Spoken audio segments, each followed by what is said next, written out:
Okay, everyone. I'm gonna bring us together. It's really good to see all of you. I feel like it's been a very long time. It feels like months, many months since I saw you last. But I'm really excited to be with you again. And if you've forgotten, my name is Rabbi Ilana Ackerman Hirsch, and I am excited to get to talk with you to learn about Hanukkah together and talk through its origins. Where does it come from? Why do we celebrate it even? And then you go through a little bit of the practical, if you've never lit a Hanukkah before, we'll go through the blessings, we'll talk about the dreidel a little bit, and then if we have time, we'll talk a little bit about Hanukkah and its connection to assimilation. So things to look forward to. But to start us off, to kind of open us up this evening, I would love to, my question, you'll get to know, because I haven't taught any classes yet, but I have a few coming up, and I always like to start with a question. So my question for all of you tonight is, just based on whatever you know, what do you think the holiday of Hanukkah is about? And in your experience or what you know about it, how is Hanukkah celebrated? What do you think it's about? How is it celebrated? Yeah, Jennifer. Okay, so we have the Maccabees. Okay.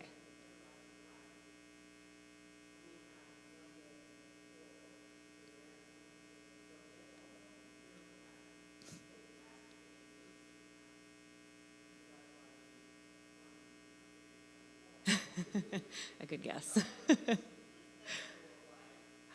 Awesome. Okay, great. Thank you, Jennifer. Yeah, a good start. Yeah, Wendy, a great start. Wendy.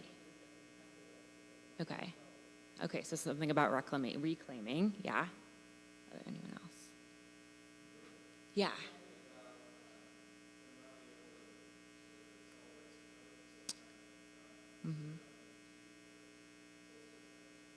Nice. Okay. Yeah. There's something about Sukkot here. Yeah, Nicole.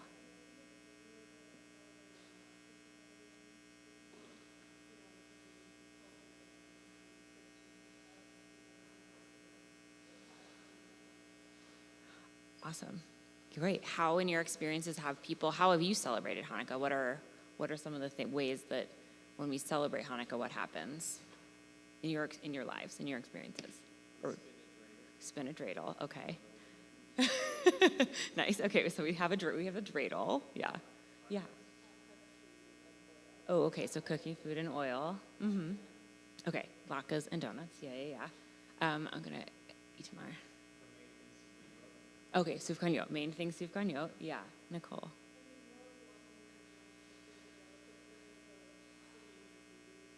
Okay, so maybe there's some singing, possibly in Hebrew, maybe yeah. I love it. Yeah, Dan.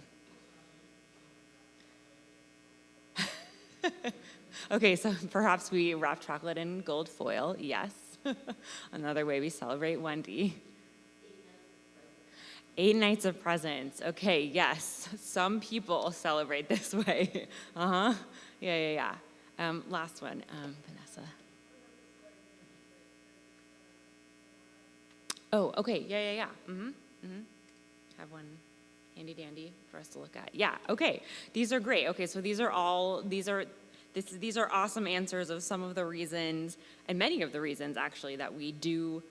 The things that we do, the reasons that we do them, but we're gonna dive a little bit more into the origins of Hanukkah tonight, because some of the things that we named are, you named most of the basics. You covered everything I was gonna say about the basics. So we're starting off really strong tonight.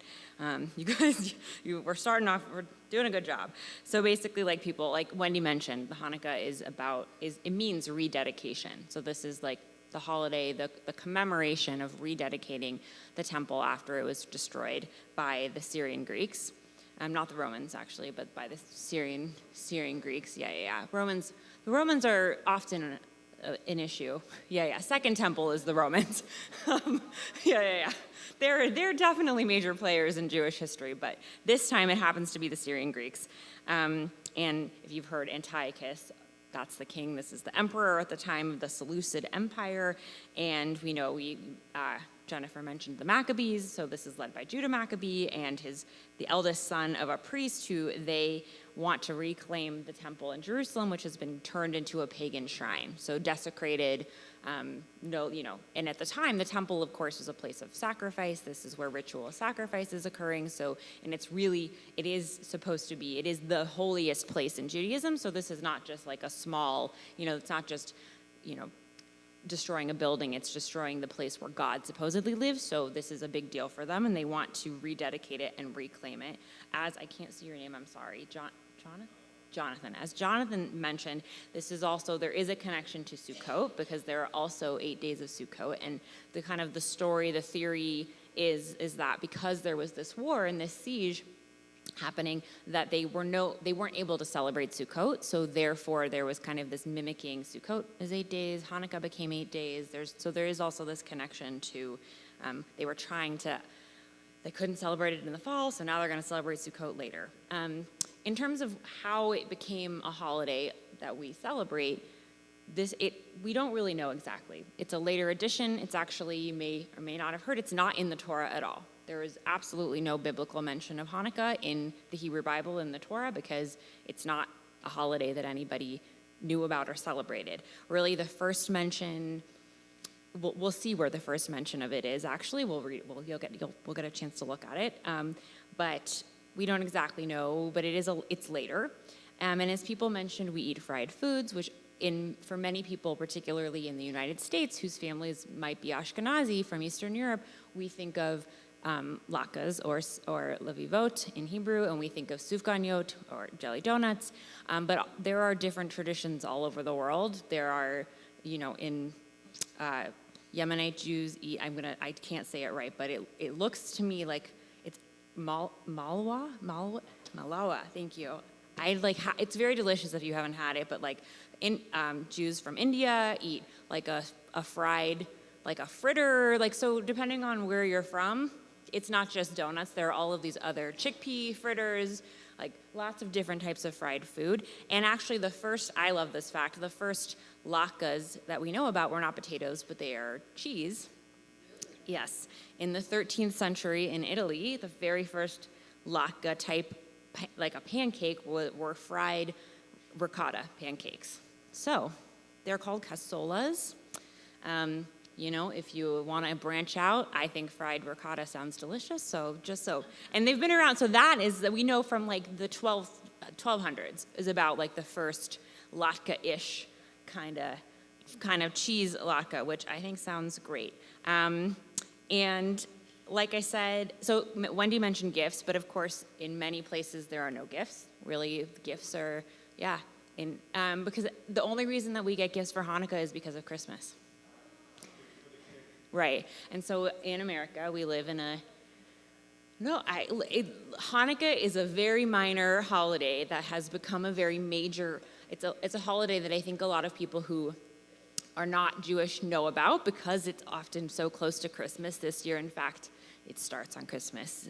But it doesn't really have that, it's not an important religious holiday at all, actually. And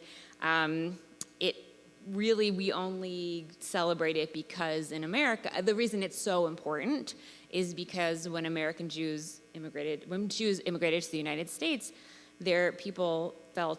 children felt sad that there weren't presents, and so they said, okay, we'll give you presents, and you can have 8 days of presents. And it's also, I think it's interesting, like Pesach, like Passover, it's a home holiday, so you don't actually need any rabbis, you don't need any cantors. It's the kind of thing you can totally just do in your home.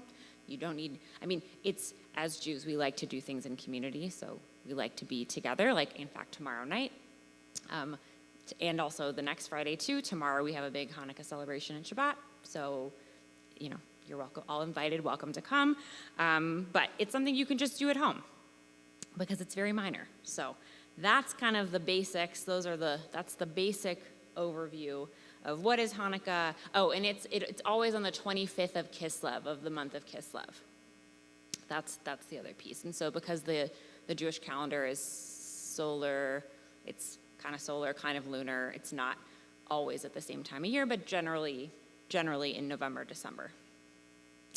Any questions before we move on? Yeah, Richard.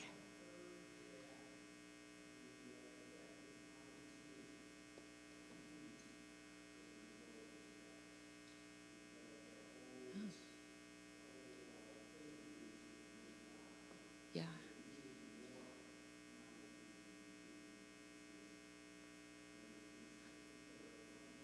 Mm-hmm.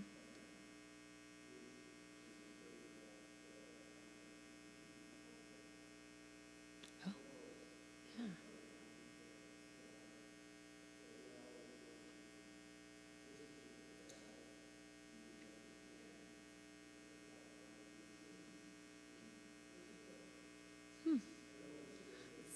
Very, I don't know, I've never heard it before, but it's an interesting, it's certainly makes sense that the reason that had they been successful, we might not all be here learning about Judaism. So certainly, certainly, oh, it's not the Romans, but they're the Syrian Greeks. Yeah. The Greeks, like, also, they've got the pantheon of all the gods. So, yeah. They were, the Romans are later. They're a problem later for the Jews. Okay, so here, we're going to start off. We're going to take a look at 3 texts, and I'm going to have you do this with people around you. So in groups of, there's a lot of you, which is amazing and wonderful. So let's say like 3 or 4 people around you. I'll hand them out.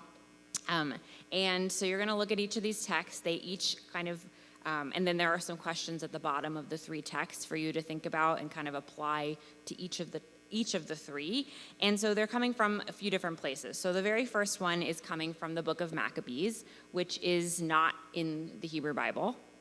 And I think for me, this is an important thing to note, that when I'm using the word Hebrew Bible, because the Tanakh, the Hebrew Bible, is totally different than the Christian Bible. Sometimes people say it's very common to hear, I know that you talked a little bit about Jewish texts and books with Rabbi Navarez, so I don't know if he said this, forgive me, but that the words Old Testament and New Testament are, it's a remnant of suppressionism, the like Christian what's the word I'm trying to think of? I'm so sorry. Like when Christianity, when the text supersedes the Jewish text, and so academics have largely stopped using Old Testament and New Testament because it implies that there's something lesser than about the Hebrew Bible, and so most academics now say Hebrew Bible, Christian Bible, and the book of Maccabees is not in our canon. It's not in the Tanakh, not in the Hebrew Bible at all, and so that's the first text we're going to look at.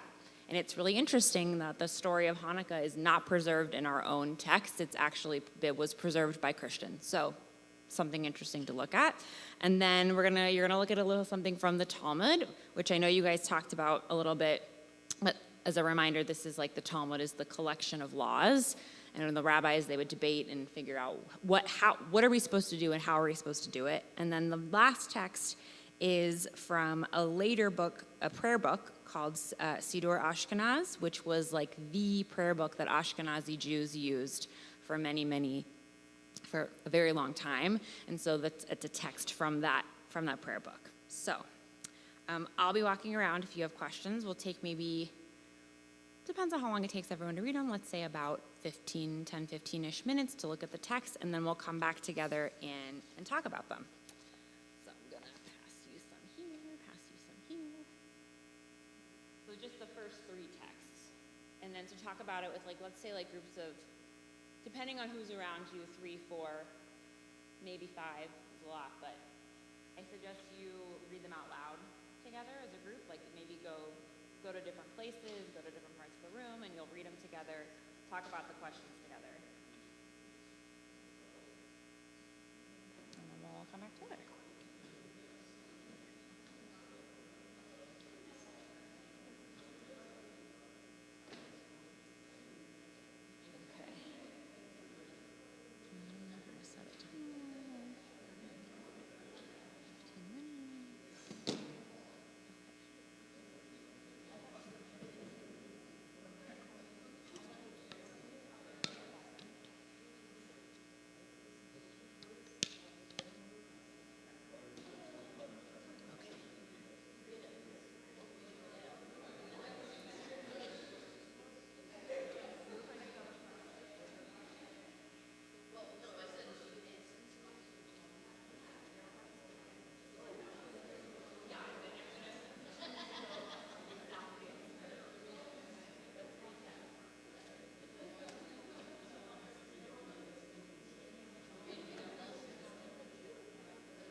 You don't know me, but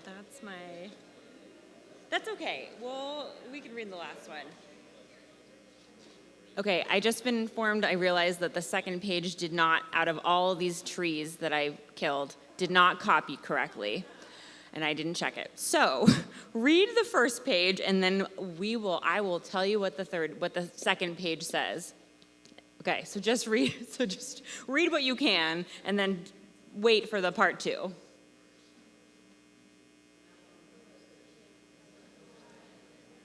Because mine is correct, so that makes no sense. Yeah, of course. Yeah, of course. And just if there's time. Yeah.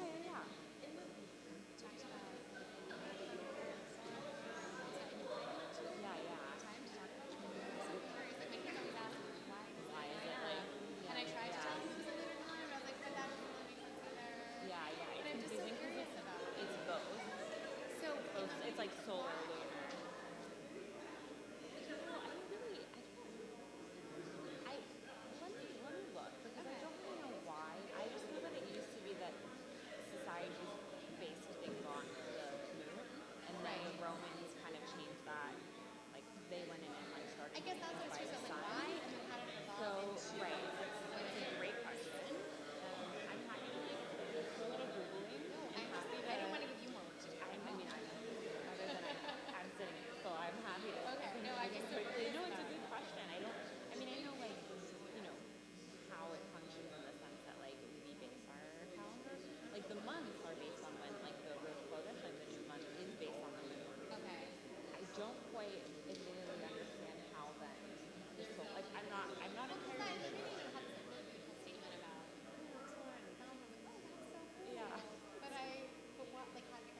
Okay, I think I'm going to bring us back together because there's not as much text as I anticipated. So I will fill you in on what happens in the rest. I'm sure you were waiting with bated breath to figure out what else the Talmud had to say, like really waiting. So I will tell you. So I'm going to have everyone come back. We'll finish up your conversations, and then I'll give you the ending to this riveting Talmud section.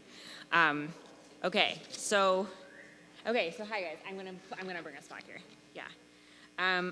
So just to fill us in, the group over there too, if you want to come back over, also.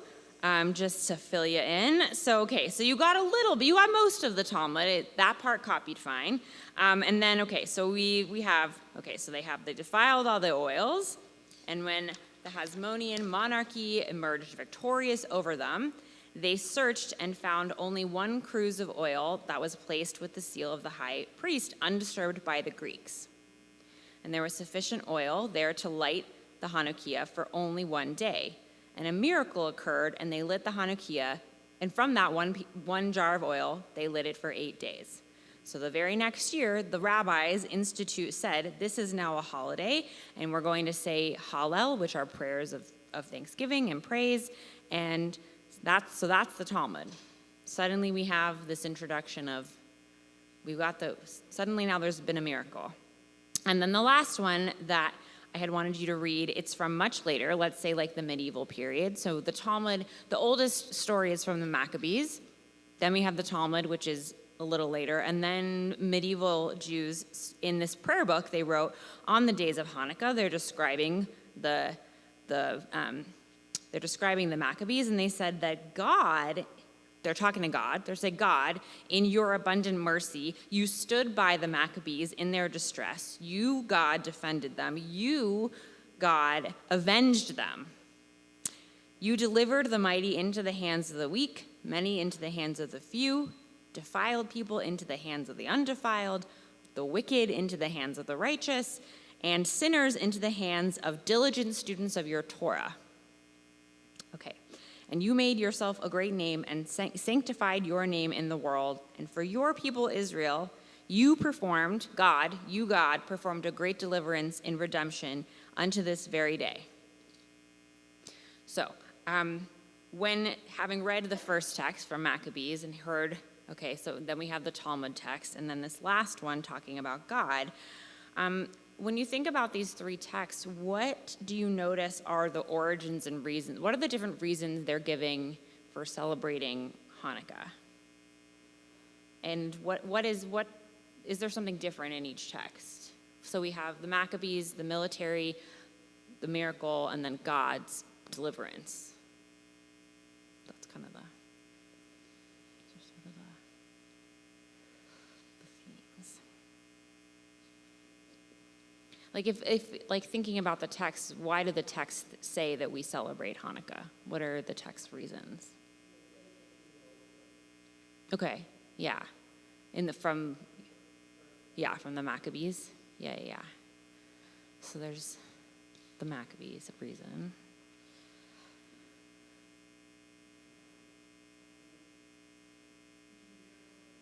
Yeah, so the miracle is different, right? Because there's no miracle in the first story. In the first story, it's just the power of the Maccabees. The Maccabees are the reason that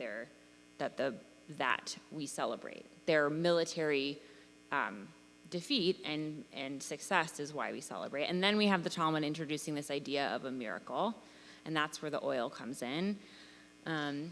And then in the last one very explicitly, it's implied a miracle, God is implied in a miracle, but really this later piece is saying God is the reason that this all happened, not the Maccabees. Like, it wasn't the fact that they were powerful and strong, it's that God stood behind them and God protected them. So with these three different texts, we have these different reasons why we celebrate Hanukkah, which some of you mentioned. But for me, what I think is really interesting is that there's no mention of a miracle until many, many, many years after the actual event itself. Because the Talmud is much, much later than the book of Maccabees, than the actual historical events that might have inspired, that inspired the story. So it's not until the rabbis, because like this part of this is that when the temple exists, there are no rabbis, right? There are priests, but the rabbis they come into the scene after the destruction of the second temple, and they're giving Judaism a second chance. We call it, there's biblical Judaism before the destruction of the second temple, and then there's rabbinic Judaism, which is what we all practice. And they were trying to make the rabbis, these men, they had no authority. The Romans, this is where the Romans come in. The Romans have all the authority and power, and the rabbis wanted to try to bolster their own sense of power and authority as much as they could. So they say, oh, there's a miracle. Oh, the sages, we instituted this holiday, actually, because, they say at the very end, the next year, the sages, the rabbis decided that there would be a holiday, even though the rabbis were not alive at all a year after the battle with the Maccabees. So they're kind of inserting themselves into the story, and so we have this story of this miracle, but it actually is not the original story at all, which I think is really, to me I think is very interesting, because we all know this. I mean, Jennifer, she started us off with the story that I think a lot of us know, that, oh, there was a miracle, the oil lasted, and like that, really it was just more that, like that isn't totally a reimagining, you might say, of what happened in the more as historical as it can be, the historical account. Nicole.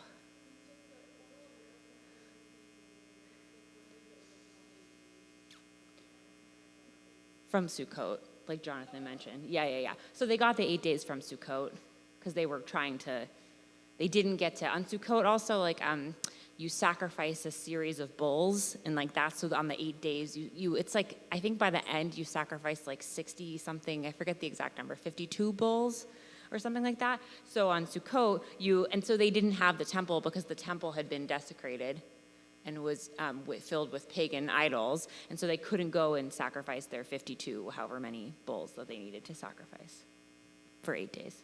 So which I always think is kind of an interesting. I think it is an interesting thing that we have all these ideas that about the things that we carry with us, our understandings of this holiday. That it's not to say that they're not true. These are things that the rabbis, their version is also legitimate. They wanted to add themselves and God back into the picture, but it's a newer invention than perhaps what really happened. So before we move on to the second page, which did copy, any questions, anything else, anything that you're coming up as you're thinking about these different versions and different reasons for why we celebrate Hanukkah? Yeah, Richard. Mm-hmm.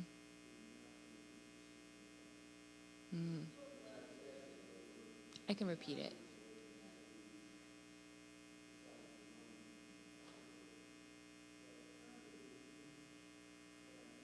Mm-hmm.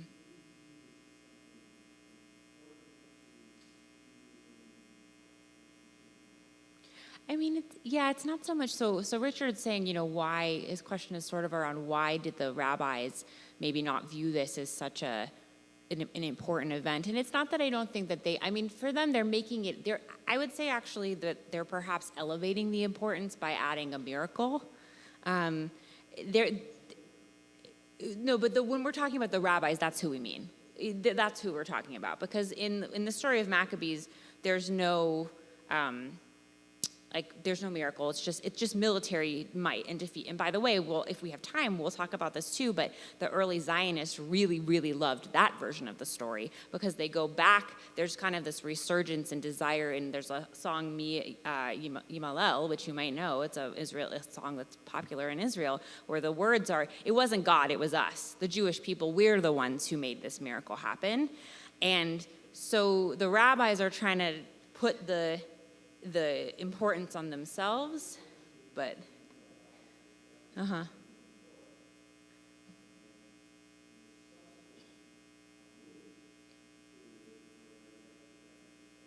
No rabbis in the Torah, though. Right, because it wasn't. No, well, the Torah is before the rabbis. The Torah has already been redacted and written before. The rabbis have the Torah. That's a text. That's a very old text to them. So, yeah. Right. It was just a battle to them. Yeah. Yeah. I mean, I don't think we know why.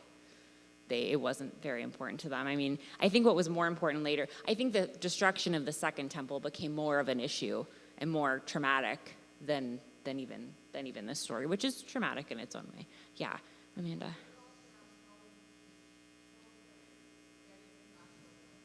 Mm-hmm. Yeah. Yeah.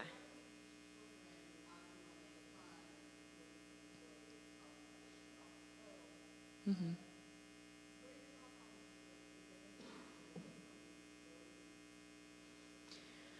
I mean, sometimes we don't talk about the history because it's really, if you keep reading in Maccabees, like, it's very gruesome. Like, the actual, and we can, I'll say now, I was going to wait till maybe later, but, the assimilation piece is, the Hasmoneans, the Maccabees, they are really against assimilation. So much so, and this is very, it's kind of gross, I think, but they were men, so if you think about, like, Greek culture and sports, and they would exercise naked, right? And it was very obvious, you could tell who was Jewish or not. And so there were people who wanted to assimilate so much to Hellenistic culture that they tried to, like, uncircumcise themselves because they wanted to fit in. I mean, in the Hasmoneans, the Maccabees, they would go back and, like, undo that. They like would go to people and say, you don't give up being Jewish. Like, we're going to forcibly, like, you tried to uncircumcise yourself. We're going to try to reverse that again so you look Jewish. I mean, that's, like, it's very gross. But, like, they were really they were really against assimilation to Hellenistic culture. And that, in some ways, kind of, they were fanatics about it. They were quite fundamentalist in their desire to be Jewish, and not that I think that can be good sometimes. So I think sometimes with children we shy away from. It's like with the Purim story. The ending is terrible, right? We slaughter 70,000 people. I mean, like Jews do. Like it's a really terrible ending, and we never talk about it because.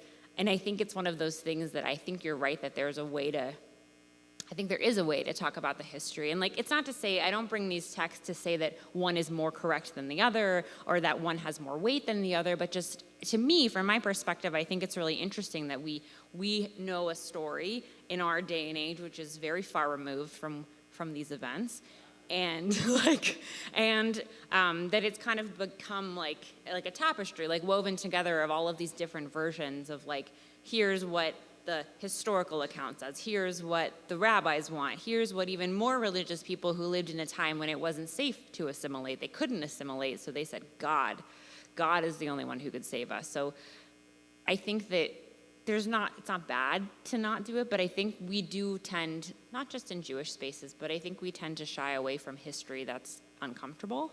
And some of it is kind of like, we also, particularly with the creation of the state of Israel, like the powerful, this return to, like, this is a whole other, I'll be back for the class on Zionism in a few months, but a powerful image of strong Jewish identity and strong Jewish people, that we love this idea of the Maccabees as heroes, and that in our lives has been a powerful image. But yeah, there we go. But yeah, I think that there are ways to do it where we can also, kind of combine. I don't know if that answered your question at all, but.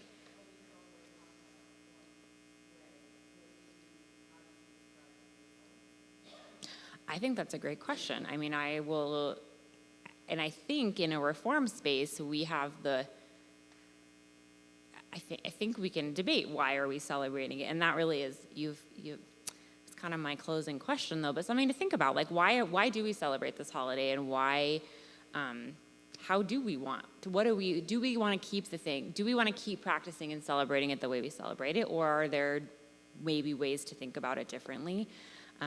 I'll let everyone think about that. Think about, like, in learning, in light of new information or different information, like how do we want to each think about our relationship to Hanukkah? And I think also a legitimate answer is, I just like it. I just want to keep celebrating it the way I celebrate it, with latkes and donuts and presents. I think that's like, there's no wrong way to do it, I think. But for you all, I wanted to bring this into the conversation, that like it's not just like Christmas. It's not just a holiday about eating donuts. Like it's not like religiously important in some senses, but it's certainly an important part of American, I think particularly American Jewish identity. Yeah, Dan, and then.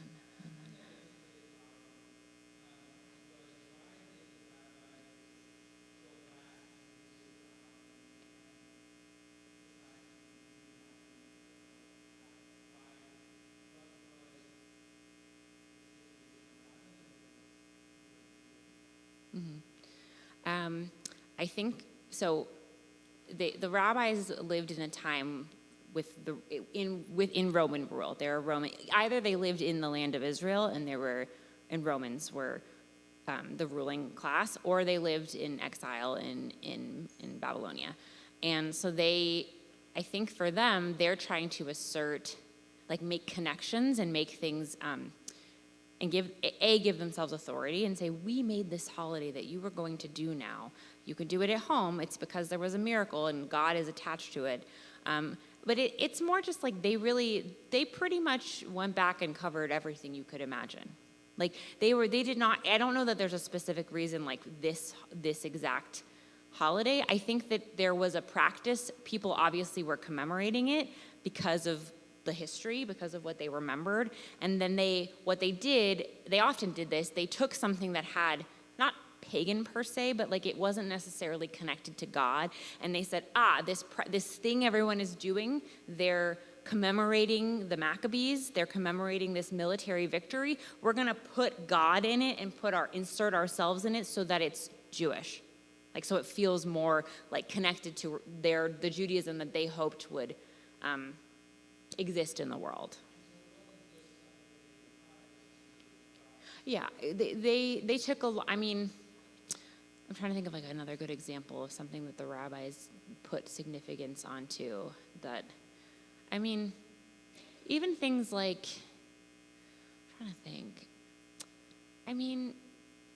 Yeah, I feel like they did a little bit with Passover too, because clearly this is something, there was no Seder yet, like we'll get to that to Passover also, but they kind of took rituals that were happening and put like a lens of their own version of Judaism on it to say, you can do it. It is acceptable, but you must do it our way. That's the acceptable way to do it. So it's a good question though. Yeah, yes. And then Robin. Mm-hmm.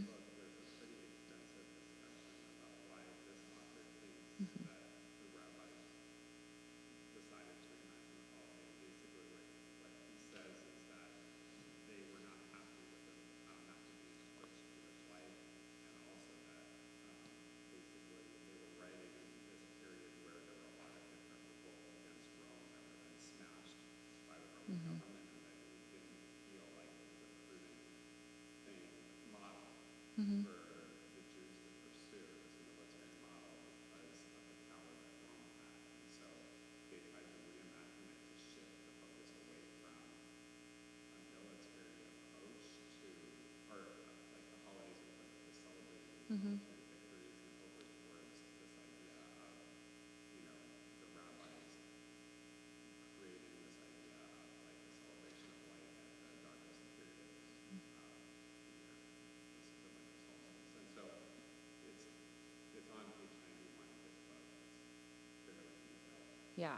Also, it's also practical. They had no power, so they can't recommend that people go and have military and like fight the Romans, because they can't win against the Romans. Is also part of it, that they're being very like, yeah, this is yes, and this other piece that they don't have any power to do in the same way. So there's a lot of, they're an interesting bunch. Robin, did you want to add something?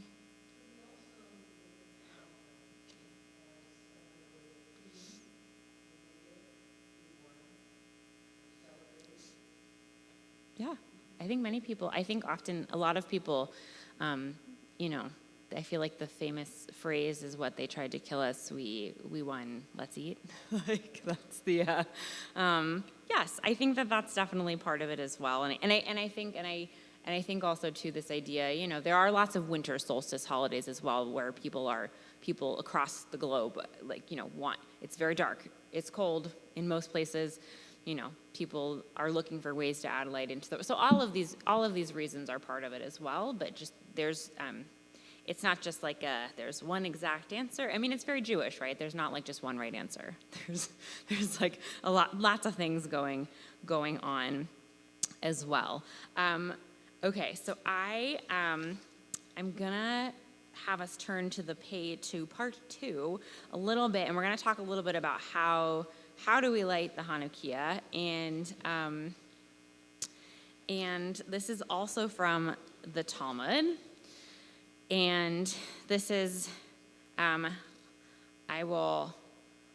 tell you. So the sages taught in something called a Baraita. It's like a piece of law. They say the basic mitzvah of Hanukkah is to have a light kindled by a person, the head of the household, for himself and his household. And the mehadrin, as in mehadrin is like someone who's they're meticulous. They follow all of the law. They're like they're very extra. They kindle a light for everyone in the household. And the mehadrin, mehadrin, like the most, they're like the people who follow every little bit of halacha, like every law, they follow everything.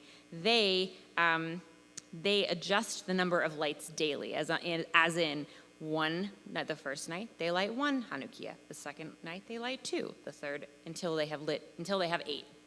So that's like the most. If you were going to be the most extra you could possibly be about fulfilling the mitzvah of lighting the Hanukkah, you would light 1 increasing every single day.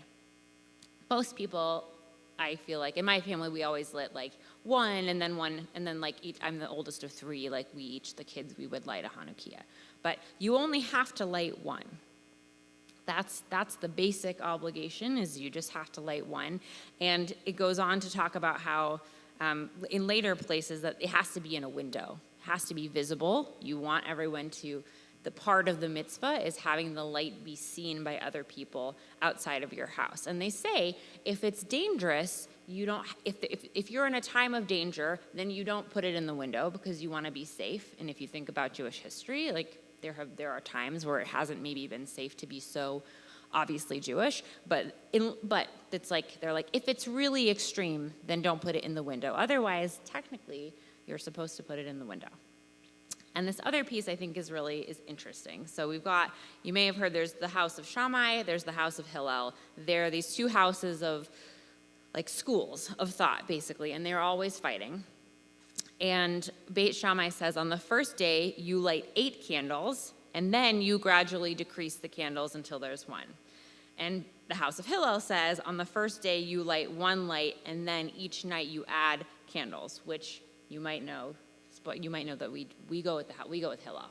We light 1, and then we increase the light in the world through the whole nights of Hanukkah.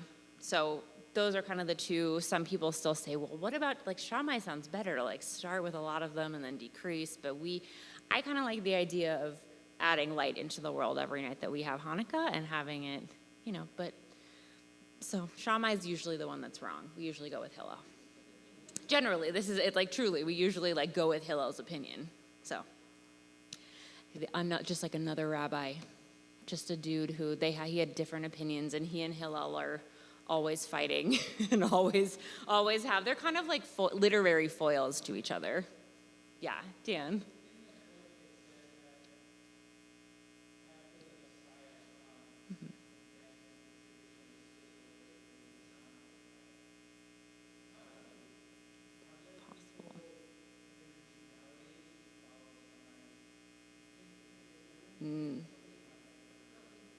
No, because the Messiah has not come, according to Jews.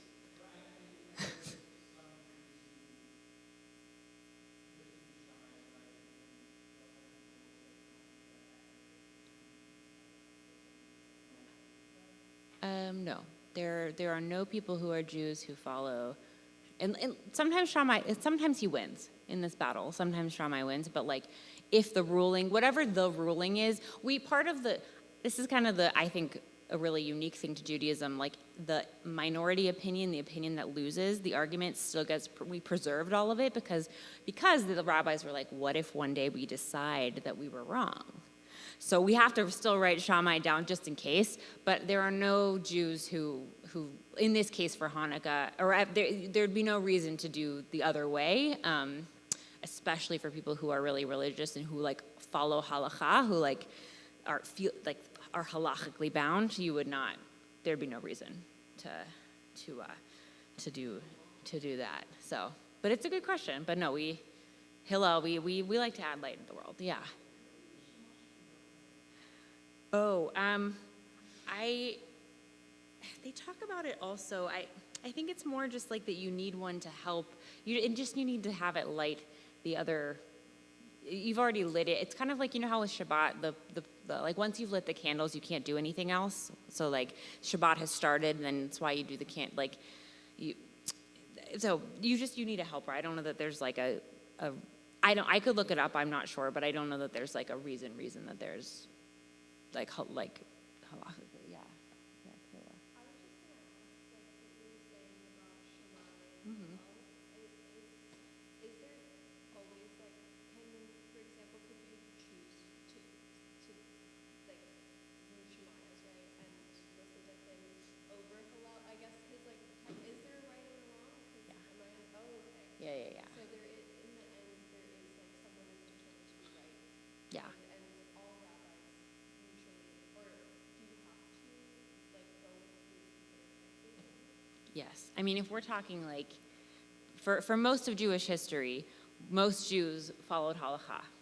Like, also, by the way, I mean, so do Reform Jews. We just have this idea of informed choice, and we just pick the things that that like are meaningful to us. But it's not that Reform Jews don't ever do. We do lots of things that are halakhically correct in Reform Judaism, but we also do things that are incorrect, like women being rabbis. You know, like there are things that like but generally speaking, if we're like talking about like laws and rules, they always have the minority opinion, the person who loses, but there is a right answer.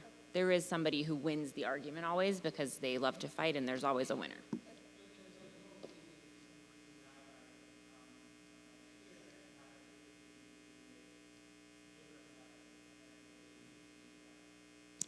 I mean, I would say no one would do that. Like, there just would be no reason to.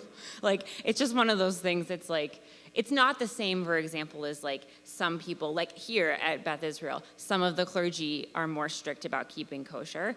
I'm probably the least strict about keeping kosher, but like that to me feels very different than like doing something like this, because there's no, people have lots of good arguments, like, like I have reasons why, like I eat the foods that I eat, but I don't know I don't think there'd be like a good reason for changing things. And also even as Reform Jews, we still write, like, people ask questions and there are responses, like these halachic responses, like based on the Reform perspective. So like, it's not so much like, no one's gonna like walk in and like suddenly do it a different way. It would be like a sitcom, I think, like, just not, but, what you do in your house, though, I mean, I would recommend the Hillel way. I guess I can't, if you decide you want to start with 8 lights and decrease, I'm not gonna be there to stop you. But generally speaking, we'd go with the answer that wins. Okay. Yeah, it's a good question, though. Yeah, Jill. Yeah. It's a good question. So anything from like the Mishnah or the Talmud, which are like, they are really like the books where these laws are, I guess, like codified, created, put in one place, and then there are a million ways you could look at them and read them. There's all these, like Maimonides, if you know that name, Maimonides was very full of himself, and he said, I'm going to write it out just in codes, and then you only have to read my book. So, but they come from these books that were written in like starting around 200 CE, and then So like a long time ago. But though that's like what halakha is referring to. Yeah. Yes. Yeah.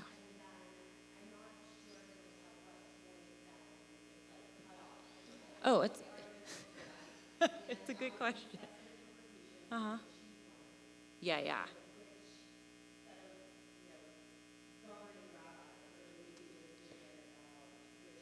Yeah, yeah, yeah. It's a great question. Basically, by the time the books are, we say like redacted, by the time they've been put together and edited, those are the winning opinions. And depending on where people are from, so like around the Middle Ages, rabbis in the Middle Ages in Ashkenaz, like in Eastern Europe, created a set of like a book saying this is exactly here. It's this holiday. Here's what you do. Here are the laws. And people in Mizrahi Jews, Sephardic Jews in like the Middle East, in Western Europe, they also kind of came up with their own books of like, here's the exact, well, they took everything from the Talmud Mishnah and said, here's how you follow it. Here are the rules. So like this, like people still refer, like one of them is called the Shulchan Aruch. It's like called the set table. It's like, it tells you exactly what to do. And that's around from the Middle Ages. So people still follow the Shulchan Aruch today. So like really they were formed earlier, but the Middle Ages is when people said, okay, this is what we're going to follow. And here's how we're going to do it. Sometimes things change, but you know, for people who are more of an Orthodox, kind of ultra-Orthodox, I'd say, mindset, that's for, okay. Great, so so I want to take a couple minutes and make sure we talk about the Hanukkah a little bit itself. And we talked about, okay, so we know many of you knew anyway, but we add candles to it. So like we kind of mentioned, like Robin mentioned, there's the helper candle, the shamash, which is the one that you use to light all of the other candles. And the only thing that really, Richard and I were talking about this earlier, the only thing that really makes it kosher, a Hanukkah kosher, is it's not like a menorah. People sometimes use the words interchangeably, but a menorah is the one with six candles on the side. And the one that we use for Hanukkah is specifically a Hanukkah. So it has the 4 and 4 and then the helper, the shamash. And really the only thing that has to happen is that the shamash should be taller than the other candles. Those are really the major, yeah, Amanda. It was something that was in the temple, like a type of light that was in the temple. And so it's now been, if you look at like the state of Israel, like the seal of the state of Israel, there is a menorah on the seal of the state of Israel. But it's something that comes from the temple. Yeah, like all purpose. But first, yeah.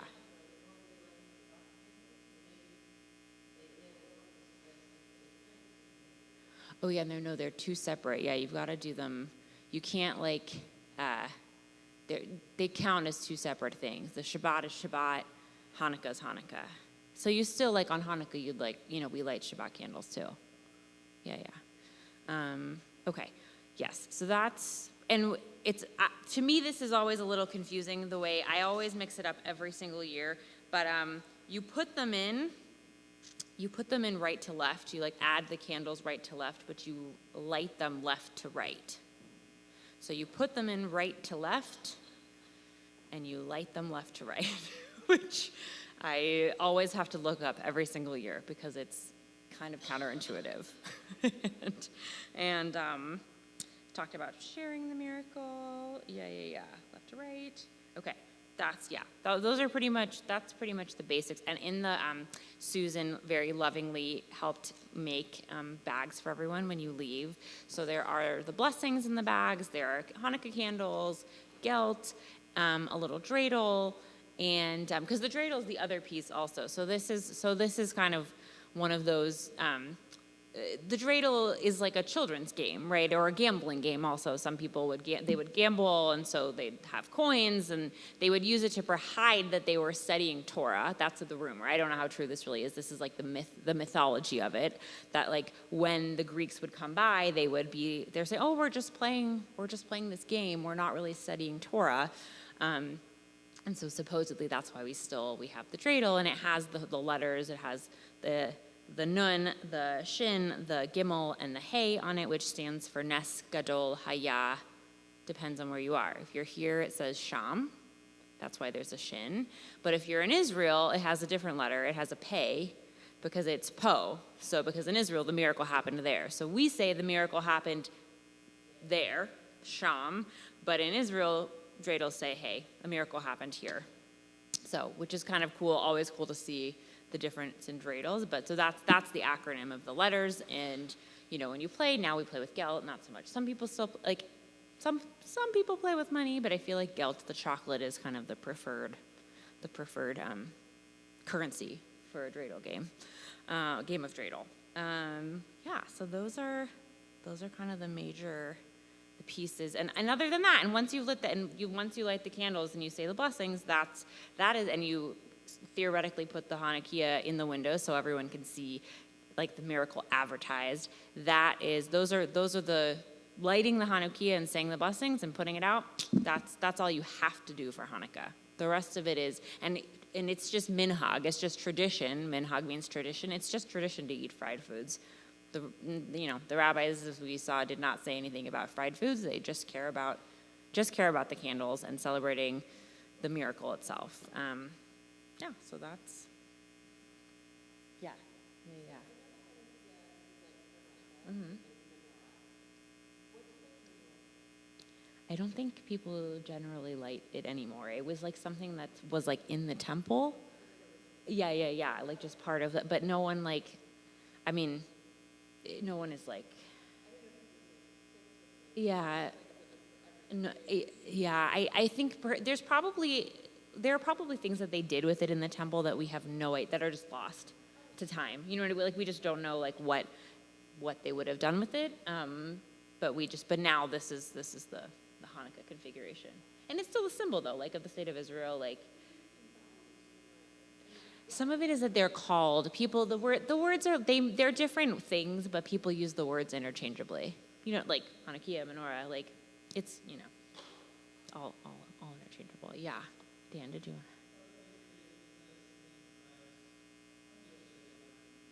Mm-hmm.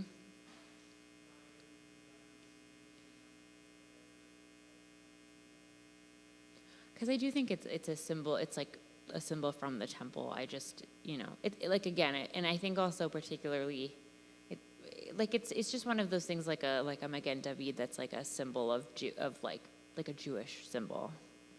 I don't know. I know there's a really great history. I personally do not yet know the history of why these images on the glass because I'm sure I know RC. I think told you guys that like this is supposed to be like the stained glass at Third and Laurel, and I don't know why they chose. Something to ask RC. Okay. Anyone else? Okay. Great. So, okay.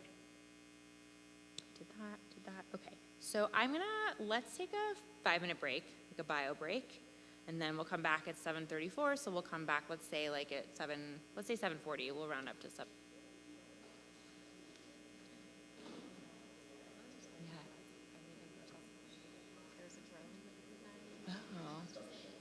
Oh, yeah, that's kind of, yeah. Oh, okay. Okay, thank you, I appreciate that. Yeah, that's kind of creepy. Oh, that's really freaky. Oh my gosh, okay.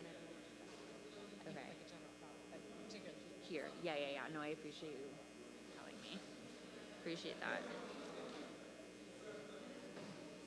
Okay.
figured it out.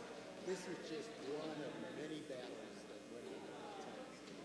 This was not the definitive battle. Yeah.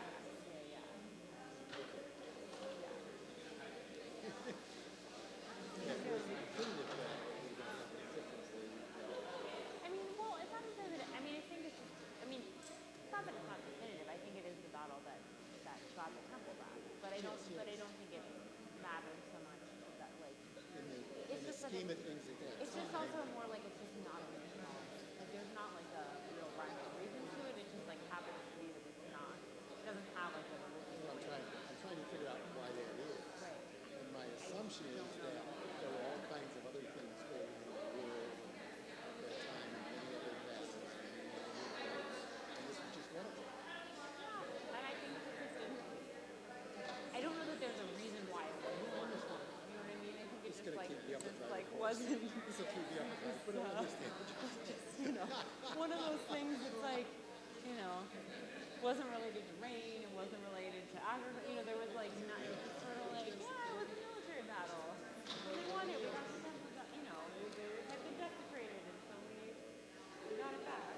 But you'd think though, because it was the temple, but it was very more significant. I mean, again, I get it. Didn't whoever That's what I'm broke saying. the torch Or decided it at wasn't that time, important. so you know, I got a lot of important things on my plate, and this isn't one of Didn't them. make the cut. Didn't make the cut. Right. Which is like, it's interesting. This is very good. Always appreciate you ask good questions. Well, sometimes I don't, but And you're asking them, which is part of the, you know, part of the.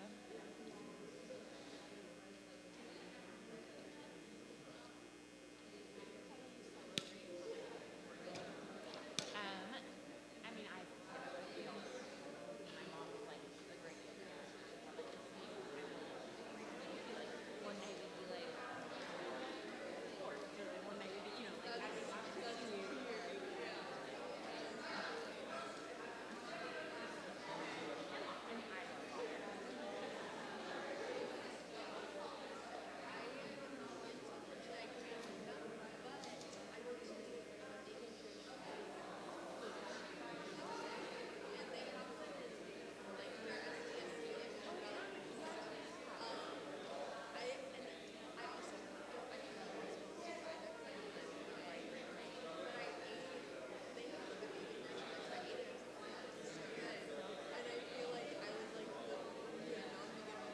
better. Yeah. No, those are hard. I mean, it's really hard. My sister's a egg, so like trying. They're hard to make. It's really, you know, tough.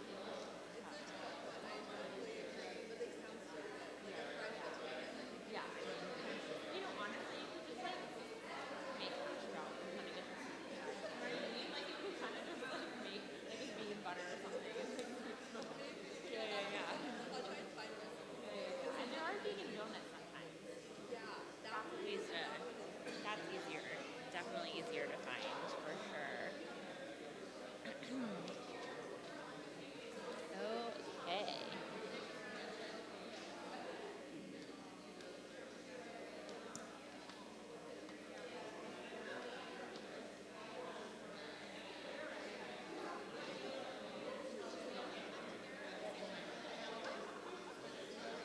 Okay.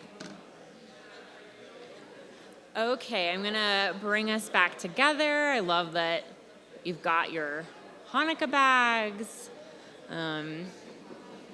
Okay, thank you, Robin. Okay, this room has the worst acoustics of any room I've practically ever been in my life, and it's very hard.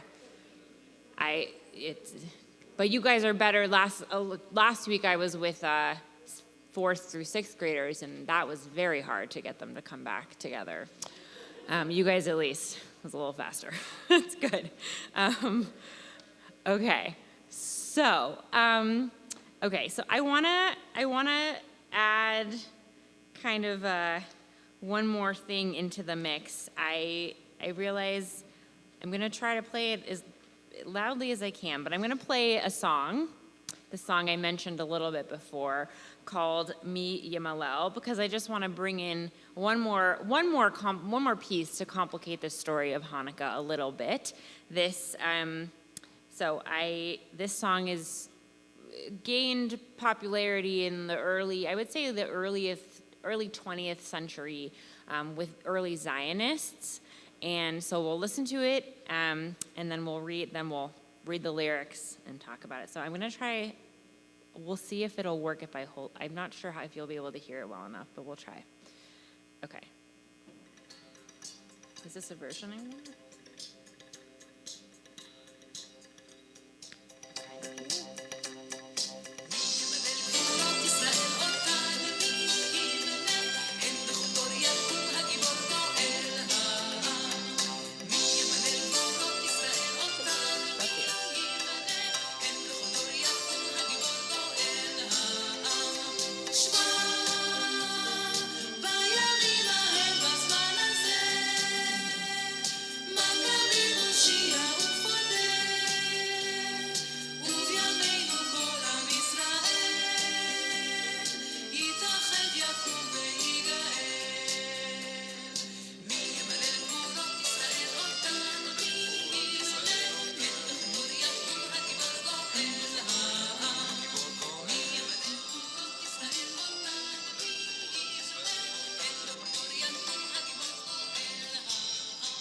Okay, so you get the gist. It's a very popular song in Israel, and it's I would argue a modern, very, very. It's like when I lived there, I had never heard it before, and then I lived there and was like, oh, like this is everywhere during Hanukkah. And okay, so would someone like to read at the bottom, because you've heard me a lot, would someone like to read at the bottom of the second page, under part 3, modern interpretations, want to read us the lyrics? You heard it, we just heard it in Hebrew, but these are the English lyrics. Someone want to, any takers? Mi Yemalel, who can retell? It's kind of the, okay, thanks. You can't, I mean, please, b'vakasha.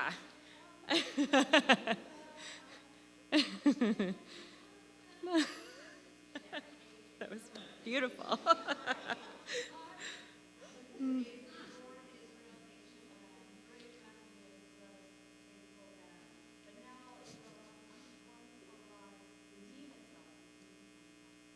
Thank you, Amanda, and thank you for your musical rendition.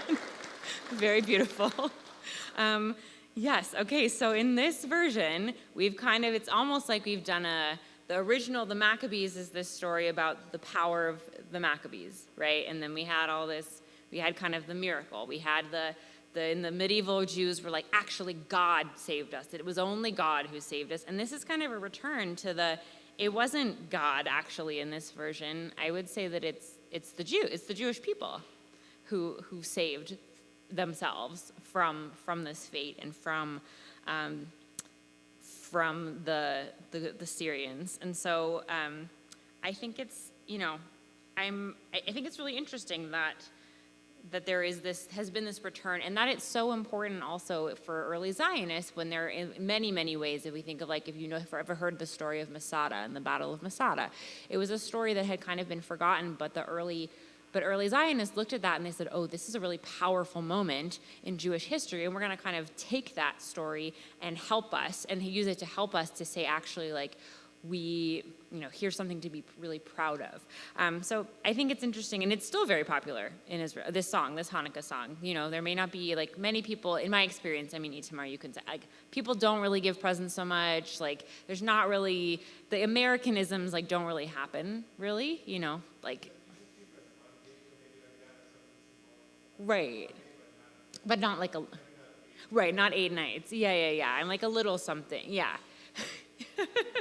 So, and I'm curious, when we, thinking back to these various texts and these different interpretations and different reasons that throughout Jewish history that Jews have given for Hanukkah, its significance, why we celebrate it. What do you make of all of that? And is there a particular version or a text that really speaks to you the most, that you say, that's the one that I really, that resonates the most with me? One of these versions.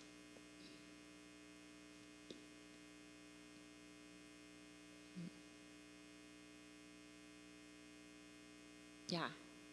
Yeah, Rachel.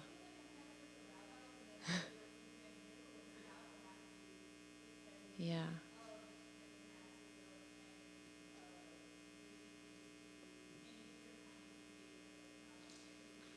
Yeah. Yes. Yeah. Thank you, Rachel. I think you're right. It can be, there's something potentially uncomfortable about the fanaticism. I'm being a little facetious, but like, yes. Like, anyone else? Any of these? Yeah, Amanda. Yeah, totally.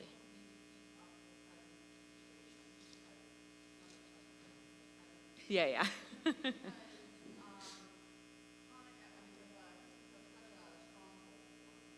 Yeah.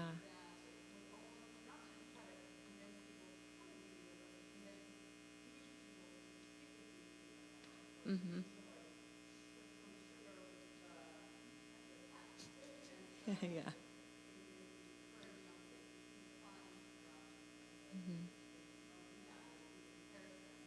Mm-hmm.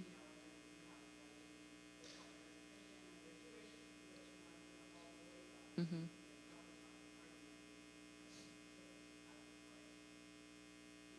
Like magical in a lot of ways. Yeah.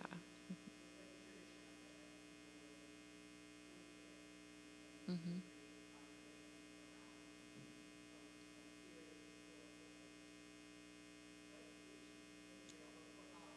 Some of it is like, ugh, like I barely want to learn about it. Like,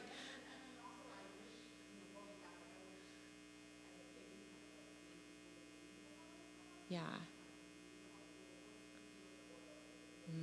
Mm-hmm. Yeah, yeah. Yeah.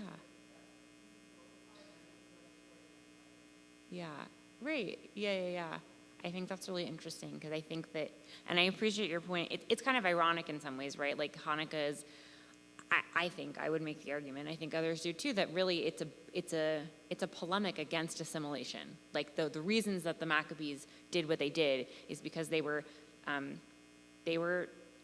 determined to have Judaism look a certain way and to Jews remain Jewish.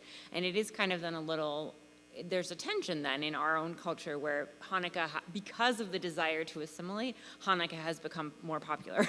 So it's kind of an irony, I think, that the whole point is that we made it. We didn't let them make us not Jews. And like, not to say that there's anything like, I love Christmas. I think Christmas is fun. Like but the only reason we really celebrate Hanukkah in the way that we do with the commercialism and the presents in the United States is because of it's hard to be a kid and watch people have this holiday.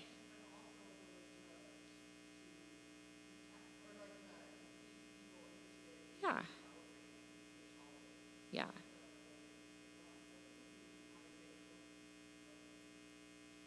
Y- Yeah. Yeah. Mhm.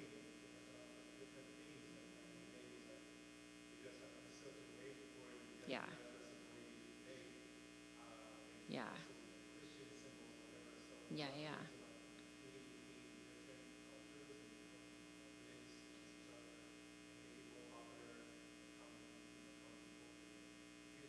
Yeah. Right. I think it definitely can be, but it's both. I don't think it's like one or the other. Yeah. Yeah.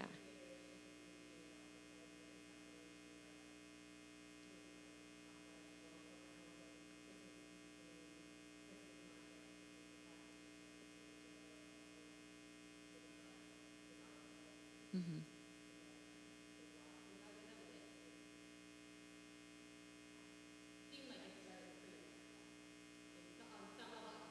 Mhm.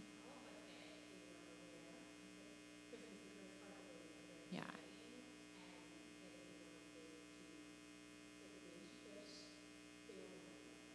Yeah. Right, which is also, this is a whole other, I mean, Richard got to hear last night a little bit about the history of Reform Judaism, but part of this is also because in that time period, Jews had become allowed to be allowed to assimilate more and become more a part of European culture. And so it is a response also I think to the same thing, because before, like, how would you know if you lived separate from your Christian neighbors? Like, you wouldn't know that, like, you wouldn't be like, whoa, look at all this Christmas stuff, like, which, and it is really fun, and especially Europe, right? Like, so I think it is interesting that, like, right, as soon as Jewish people had more access to certain spaces and different parts of culture, and like more exposure to other cultures, then there becomes this, like, it's the comparison. The comparison kind of can start then. But yeah, I think it can be either to keep people in, and also it's interesting. I think that it also is.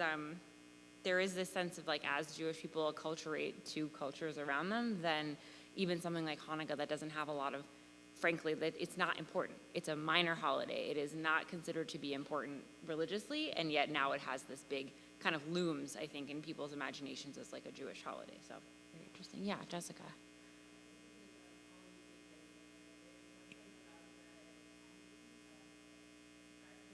Mm-hmm.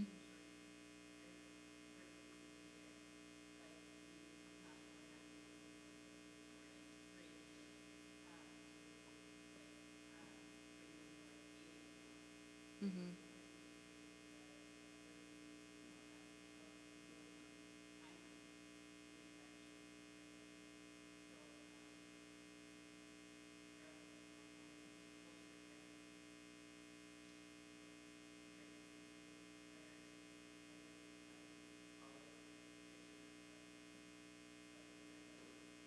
Mm-hmm.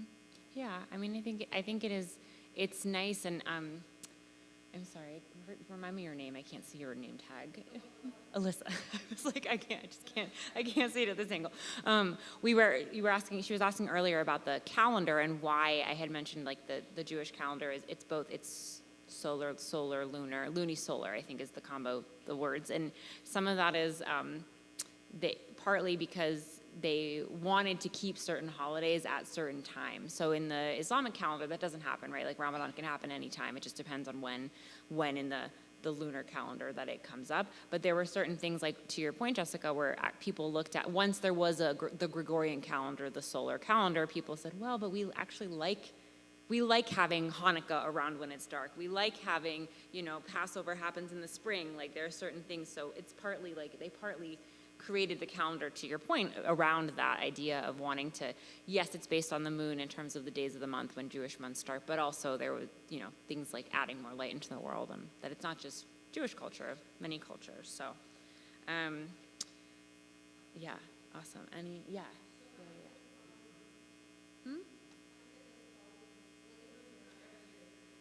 No, okay, yeah, this is the confusing part.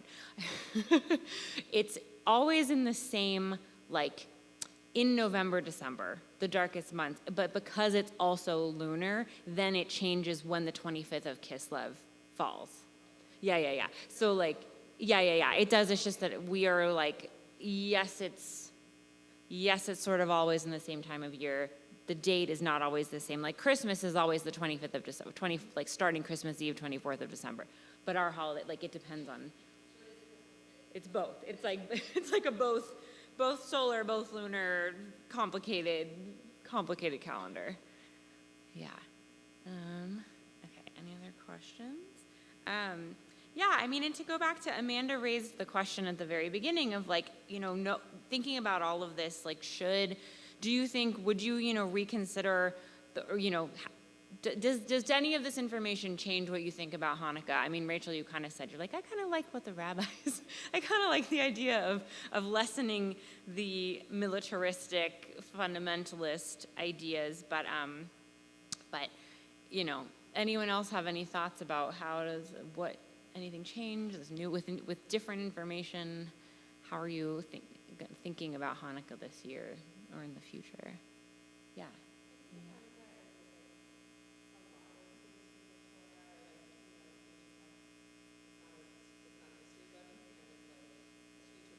Yeah. Mhm. Mhm. Yeah.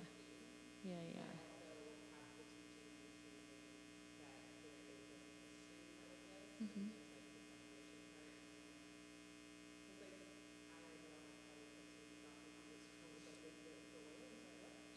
Right, like Amanda was saying. Yeah. Right, right. Right, like how does that happen? How does it last?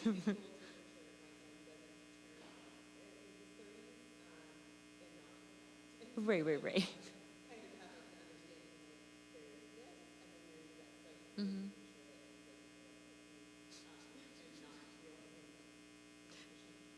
I did, I mean, and to be, it's like, I didn't know until I went to rabbinical school. I had like never, ever, I just thought it was like, here's the miracle, and the oil lasted 8 days. And like, wow, how does that, I mean, similarly, I think a lot of kids are like, how does that happen? Like, what do you mean it lasted? That doesn't make any sense. So I think, yeah, I think I like kind of your idea of like, maybe they both, I mean, a few of you, both can exist at the same time. There's space for both. Yeah. Yeah, I like that.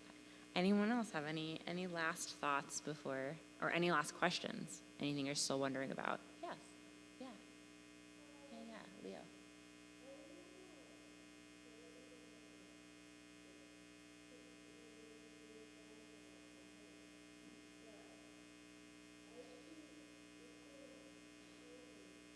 Oh, yeah.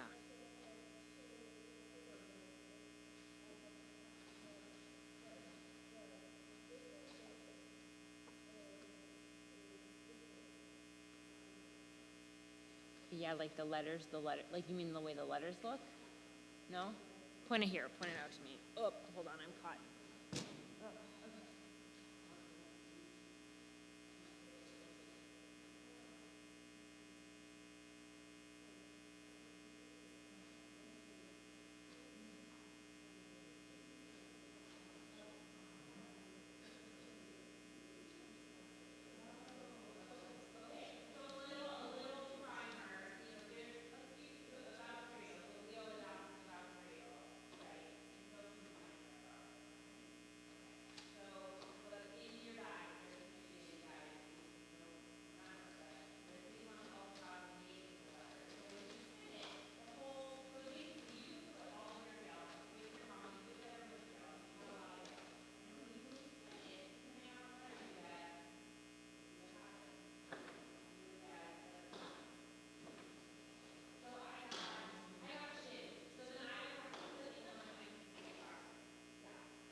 Oh, hold on, wait. I forgot. I was supposed to mention one other thing really quickly, everyone.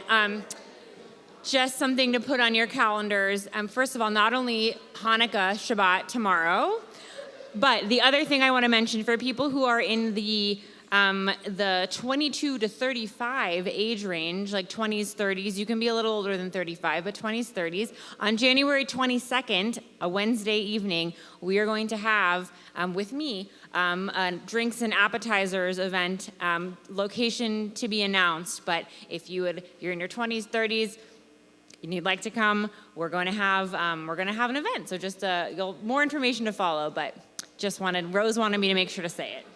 Hope you have a good start to the new year and a good holiday season. Question.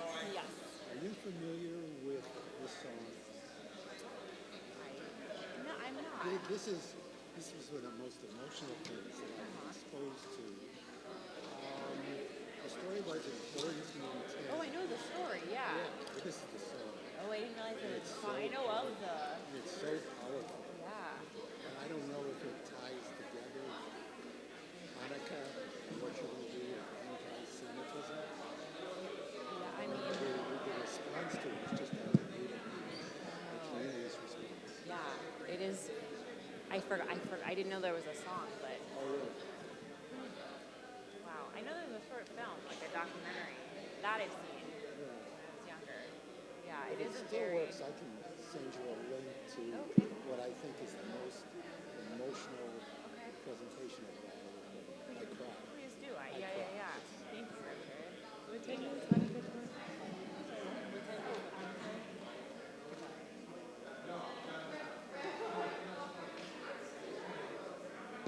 I forgot to say the time, 6:15. 6:15, it's regular, it's Shabbat, but there's gonna be Hanukkah music. There's also gonna be cute first graders who are getting consecrated with their little Torahs. It's gonna be super cute. No, but that's the 27th. But it's like Hanukkah music, like, I'm pretty sure there'll be like sufganiyot and oneg, things like that.